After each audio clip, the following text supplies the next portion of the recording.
Hey guys, and welcome back to another predictions video. And in today's video I'm going to be predicting the Rivas versus Cruz fight. If you're new around here though and you haven't yet subscribed, please do so. Like the video if you do need like video, and let's get straight into it. So going into this fight, Rivas is 17-4-3 with 11 KOs and Cruz is 16-2 with 3 KOs. This fight is for the WBA World Super Bantamweight title. Rivas' last fight was a draw versus Romero, and Cruz's last fight was a win via a unanimous decision versus Parker. Rivas is 35 and Cruz is 33. Cruz is a southpaw. Rivas' losses have come versus Acuna in 2018, Rivas in 2012, Bermudez in 2012, and Sorguris in 2009. She has been pro since 2007. Cruz's losses have come versus Serrano in 2023 and Flores in 2016. So to speak a bit more about what I've just been saying there. So of course it's being for a world title. It is Cruz moving down in weight. I believe she fought, I'm not too sure what weight she fought her last fight in, but I know the fight before was the Serrano fight, which was up at featherweight, and so her coming down in weight for a world title fight. And of course Rivas is being her more kind of natural weight. She is the current champion.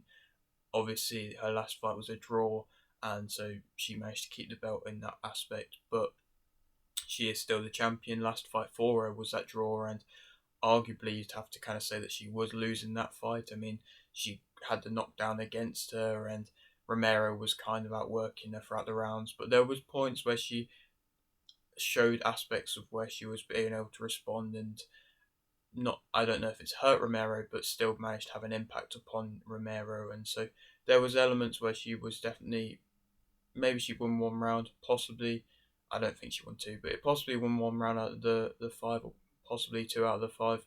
But either way, the way that the fight was going, you would have expected Romero to win. But either way, she managed to get the draw, even because of the head clash, and so she's now here. I don't really know what's going on with Romero. She might be injured herself, or she might just be wanting some time out. But obviously, we've got this fight now, and it's on the big matchroom card. Cruz's last fight, I actually didn't get a chance to watch it because there isn't really much tape on it.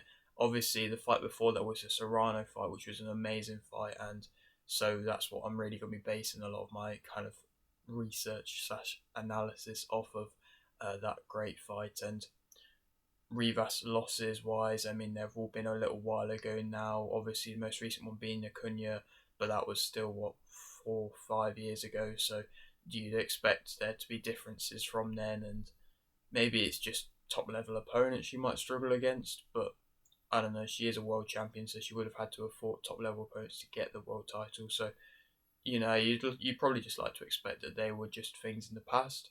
But this fight is definitely going to prove that, because it's a tough fight for both fighters. Of course, they're both on the bit of the older side as well, and so age most likely is going to play a bit of a factor. And Cruz also being a southpaw, will be interesting to see how Rivas will be able to kind of deal with that aspect. Also on this card is Pacheco versus Cocarez for the WBC UFC and the WBO International Super Middleweight title, in which I think Pacheco will win via TKO in round 10. Cocarez has fought some decent fighters and had some defeats against some decent fighters, but does relatively rarely get stopped when he has lost. He's not lost often, to be fair, but Pacheco, I think he's going to want to prove a point here and main eventing again, possibly off a bit of a lackluster performance in his last fight. I think he could get a stoppage late in this fight, and like I said, late round 10 stoppage, but in my opinion, I prefer to speak about this fight because I think this is got the makings to be fight of the night. But Rivas as a fighter, going back to the main event, well, my main event, Rivas as a fighter, she's a back foot fighter. She counters well. She's the naturally bigger fighter, I believe. She's comfortable. She has them kind of pouncing attacks. She doesn't get bullied. She resets well. She sets a range with her jab. She can push back when she does end up using them pouncing attacks. She does carry her own power. She has high guard when she's on the outside, and the way that she does attack, like I said, is interesting. When I say pouncing attacks, I mean she's happy to sit on the back foot, but when she wants to attack, she's going to attack, and she did that versus Romero, and like it is literally just she'll just be on the back foot all the whole time, and then all of a sudden she'll just kind of sprint in, throw in a few punches, and then see what lands, but then push you back in the process while doing that. And it's interesting. It's not overly countering. It's more just kind of attacking when she feels like she wants to push the pace. Obviously, that's kind of what led to her suffering the knockdown, because she did just sprint in and she got caught coming in. So there's definitely availabilities for her to get timed coming in, but it adds power. It adds a different kind of element to the way that she fights, and the fact that she's also able to comfortably fight on the back foot. And like I say, reset well. She got knocked down, but in the next round she managed to reset quite well, and then she managed to, of course, make it to the fifth round, where obviously that's when the stoppage was. But she reset well and managed to get back onto a jab, and so there's elements there for her being comfortable, and the fact of, like I say, she don't get bullied with them pouncing attacks. It means that she isn't really getting bullied because she chooses when she wants to attack, and it's not really just her sitting and covering up the whole time, which a lot of fighters can sometimes do against a fighter like Romero, who is quite explosive and a pressure fighter, similar to that of Cruz, to be honest. Negatives about Rivas: she can get backed up, like I said, and can get put into a corner. Fighting on the inside for her isn't really the best. She does stand a bit upright at times. She can be outworked. Her accuracy isn't amazing with these kind of attacks that she throws in. She will cross her feet as well at times. Balance on the inside isn't great. She, like I said, can be timed when she's kind of coming in. She drops her hands when she's coming in.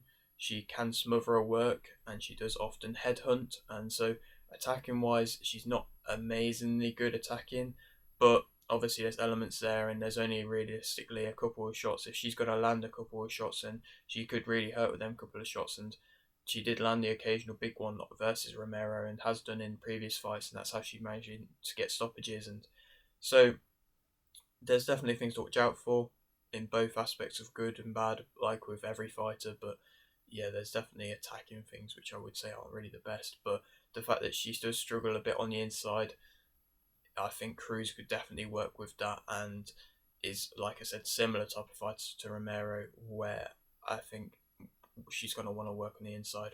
But I suppose let's speak more about her. She shows immense heart when she fights. She's got great kind of stamina and work rate. She's tough. She's got high output. She's a close range fighter. She changes levels well. She's got good combinations. She's aggressive, pressure fighter. She's consistent. She's got good body work. She's got good speed. She's relentless. She's faced adversity. She's willing to stand and trade. She drags opponents in. She's a fast starter. And so, yeah, there's definitely things there. She's one of them kind of typical fighters, smaller fighters who are just wanting to relentlessly trade. But compared to them certain types of fighters, she will relentlessly trade. Compared to that of Romero, who maybe was a bit more tentative at times and trying to work around Rivas, Cruz won't do that. I wouldn't imagine her doing that. I'd imagine her just coming in and just relentlessly trading like she did against Serrano, and it's very entertaining. And like I said, she's got them quick, fast hands, especially early on, and putting on that early on pressure against Rivas. Rivas might struggle against that, and will probably end up getting backed up against that. And it's going to be interesting to see what she's going to be like coming in and going through the rounds again, because you haven't really, like, this is her first kind of big test since the Serrano fight, and so we haven't really seen if that's really left much of a mark, because that was a tough fight for her, and she took some big punches in that, and she managed to get cut quite badly as well. And so there's only realistically a certain amount of time that a fighter can fight like that, because it's entertaining, but it's not really that sustainable, really.